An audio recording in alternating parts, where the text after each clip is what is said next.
foydalanuvchilar, bugun o'tadigan mavzuyimiz klassifikatorlar. Klassifikatorlar bu maydalash hamda yanchish jarayonida materiallarni tasniflash vazifasini bajaradi.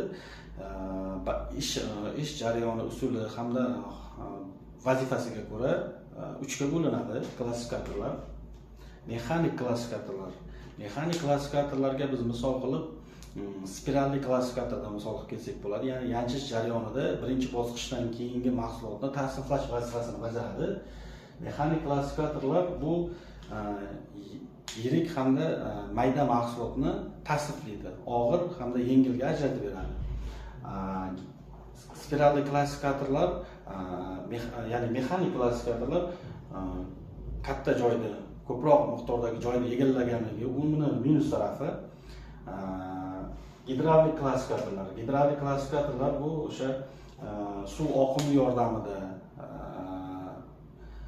og'ir hamda yengil mahsulotlarni tasniflab beradi. Bunga misol qilib gidrosiklonlarni aytsak bo'ladi. Gidrosiklonlar bu o'sha ichida markazdan qochma kuch hisobiga og'ir mahsulotlarni yanchish jarayoniga, yengil mahsulotlarni esa boyitish jarayoniga yuborish vazifasini bajaradi. Keyingi klassifikatorlar bu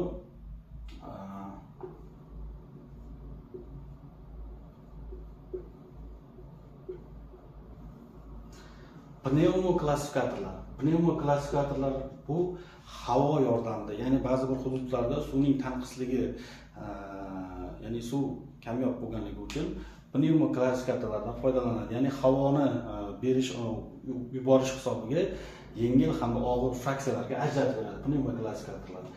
Klassifikatorlarning vazifasi tasniflab berish.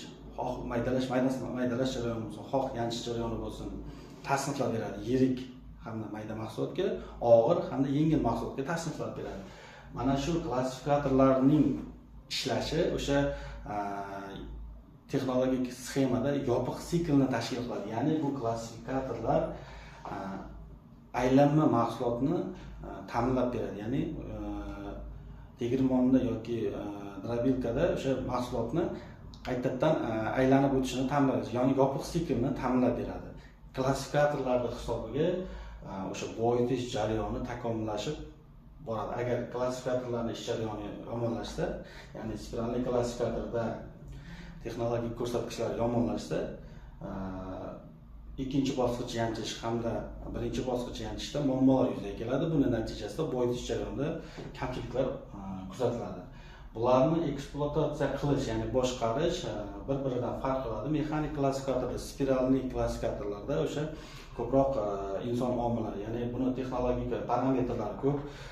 O'sha spiralning qiyalik, gradusi, aylanish soni hamda spiralli klassifikatordan o'tayotgan slivdagi qattiq zarralar foizi hammasi o'sha mashinist mexanik tomonidan nazorat qiladi. Gidravlik klassifikator, masalan, gidrosiklonda o'sha inson omili kam. Unda o'sha nasos yetarli gersda bosimda mahsulotni gidrosiklonga chiqarib bersa, gidrosiklonda tasniflash jarayoni yaxshi ketadi. Gidrosiklon o'sha peskovoy nasatkasidan chiqayotgan hamda slivnoy nasatkasidan chiqayotgan mahsulotlarni tegirmon mashinasi nazorat qiladi.